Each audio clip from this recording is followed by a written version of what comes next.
Hey everyone, the name is Erik, and today I want to talk about the Mind Palace. And the Mind Palace is a concept that originated from Benedict Cumberbatch's version of Sherlock Holmes.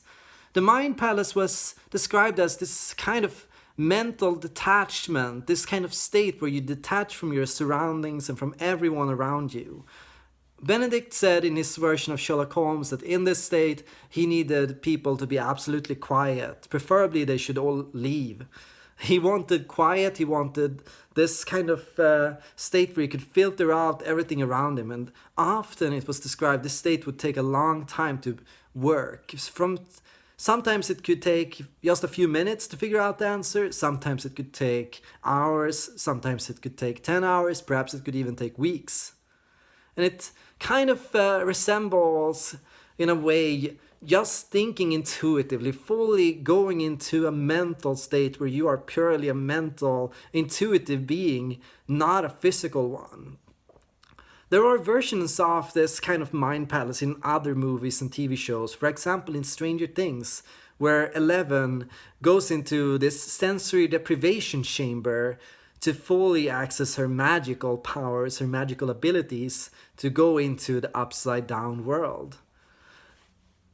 Now, I believe the mind palace is this kind of perfect analogy for introverted intuition. And it describes how the introverted intuitives tend to think. Counting on some personal examples, when I wanted to be creative, when I wanted to figure out solutions to problems, when I wanted to come up with some kind of way forward in a difficult situation, what I would do was always the same. I would leave the group, I would leave the brainstorming discussions, I would leave all the creative discussions that were happening around me, and I would go often to a private area where there were no people, often a bathroom, often a dark space, where nobody could be, where nobody would disturb me. And in this state, I would turn off the lights and I would close my eyes, and I would kind of be in the state where I was kind of just intuitive, not sensor. Every part of me was just pure intuition. Everything was just mental, everything was just abstraction. And in this, I would access all kinds of possibilities and patterns and associations I had connected throughout the years, throughout the decenniums that I've been alive. I would be considering the full big picture of everything. I would be accessing various thoughts, and I would be kind of in this mental trance.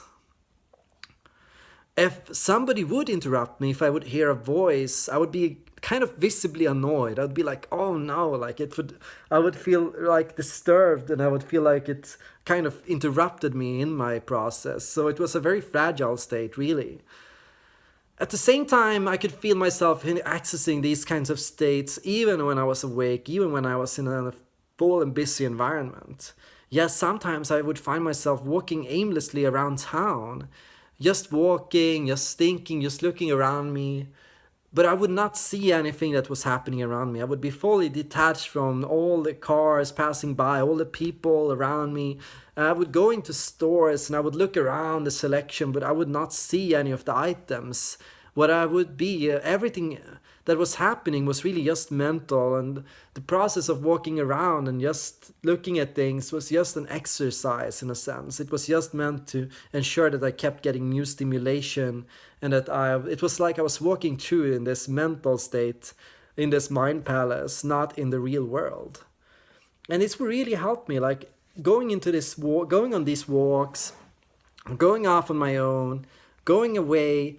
It would all serve this purpose of just helping me access ideas. And it's weird. I could be in this dark space when there was nothing around me, and I could look around as if I was looking at something. I could be browsing through something as if I was looking at something. And really, of course, I was. I was looking at ideas. I was looking at previous memories. I was looking at and considering the future. I was predicting, estimating, strategizing. I was synthesizing, I was making and connecting all the dots and the pattern into a bigger picture. Often, when I hear other people describe their creative process, I'm baffled by how different it is. I spoke to an INTP earlier, and he said he likes to have bright lights, bright colors everywhere around him because he believes it stimulates his creativity. But for me, dark black is my favorite creative color because that's where I can fully think creatively. Those busy environments, those brainstorming dialogues that people have, often they have no effect on me. I can hear people throw 10 ideas at me, and often I find myself stopping at the first. Stopping at the first, and then I kind of start going around it. Like it's like and this is a very important distinction. I've noticed that intuitive perceiving types are rebels. Tell an intuitive and perceiving type something and they will always disagree with you. They will always see the other option. They will always look at the opposite of what you said. Tell an intuitive judging something, type something, what you will notice is they don't even consider what you said. They consider something completely different. They don't disagree with you, and yes, rarely disagree with you, but they start looking in the other direction. It's like you tell them, hey, look at this. And the NJ goes, at that? And they're like, well, you're like, what are you looking at? Come on, I was showing you this right here. And the NJs are still, they prefer to look around just in the corner of their mind. And introverted intuition is that search for that thought that you have just in the corner of your mind, just in the corner of your head, of your thoughts. Intuitive judging types entertain and focus on kind of organizing this rampant and chaotic world of possibilities, options, and various ideas. If we live in a world where everyone's thinking different thoughts and where everything is happening around us in different ways and everyone sees something differently, everyone looks at a red dress and sees the color slightly differently. The intuitive judging type is trying to look at the sum of the whole of all the different ways of looking at something. How do we go from the many to the one? How do we go from all these different possibilities to the one bigger possibility, the one bigger creative pattern that is the pattern of everything? The introverted intuitive is not about really what is happening around them and the patterns that are emerging all the time around you, the changes that are constantly happening in your environment. The introverted intuitive believes there's like a pattern to all change and all the things that will come in the future and all the changes that will come. Sure, there will come short upsets, short changes that go against this pattern, but overall everything follows a certain natural flow. There is a natural way in everything, which everything develops. And so that really brings us close to this concept of the mind palace. First, in the mind palace, there is a structure of intuition. Abstraction has taken a shape, a form. In Sherlock Holmes had a palace, of course, because he was kind of megalomaniac.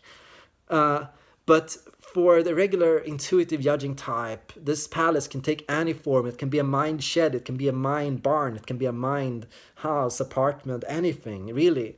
It's just about organization of ideas, a topic that often is foreign to the intuitive perceiving type. Organization of creativity? What? No, often intuitive judging types like to take creativity and then put it in this order, that, and then that, and then that. Where intuitive perceiving types like to think in a brainstorm mind map, that branch, that branch, that branch, that branch, that branch, that branch, seemingly without an order. So in a palace, there is order. And the palace is mental purely in the sense, and here's an important thing, intuition is mental. Intuition is mental for all intuitives. Extrovert intuitives, when they're looking at the world, they're not looking at really the physical world. They're looking at the opposite world, the upside down world. Introvert intuitives, when we're looking at intuition, we're looking at our memories and what's at the edge of our memories, what we haven't learned yet, all the thoughts that we haven't had yet, all the thoughts that we are bound to have, all the connections that we are about to make. So the introvert intuitive is about thinking about and going inside to think about all these coming future associations. And that's often why introvert intuition is tied to the future. The unknown, what's going to happen next, what's at the edge is often tied to the future. But still, we're left realizing that we're teaching creativity all wrong. And often I think a lot of intuitive judging types grow up with no awareness of the fact that they can be creative, that they can think of amazing ideas, that they can form amazing, brilliant concepts. Because I think we're all so focused, so full of the idea that creativity has to be random, absurd, maniacal, full of bright colors, rainbows, unicorns, and crazy. When in reality, creativity can also be like this perfect orchestra where every tune has this place and every sound has this order, this natural order. And you can be creative while having this kind of structured mindset of organizing intuition, organizing creativity. It's not the same. It's not about giving birth to just random new ideas and associations. But often it's about taking ideas and putting them together. And I think of Steve Jobs here. I think of Steve Jobs where he described himself. He said, I am not the person playing the instrument. I'm the person managing the orchestra. He sees himself taking all the different ideas and possibilities and inventions that existed around computers and putting them together into the Mac. And that, I think, was what the introverted intuitive and judging type does. Hopefully this clarified what the mind palace is, and hopefully it helped you find out how to use and utilize the mind palace better in your personal life and in your decision making. My first 5 steps to mastering the mind palace would be: detach from your surroundings, go into a state of full mental discipline and focus. Put on this kind of melodic post-rock music, lo-fi, anything like instrumental, elaborate orchestra. I recommend Kashiwa Daisuke, for example. And turn off the lights around you, turn off all noise, and take a step back. Consider the bigger picture. Slow down your breathing, factor out everything that's happening around you, focus on just the bigger picture, this bigger starting point.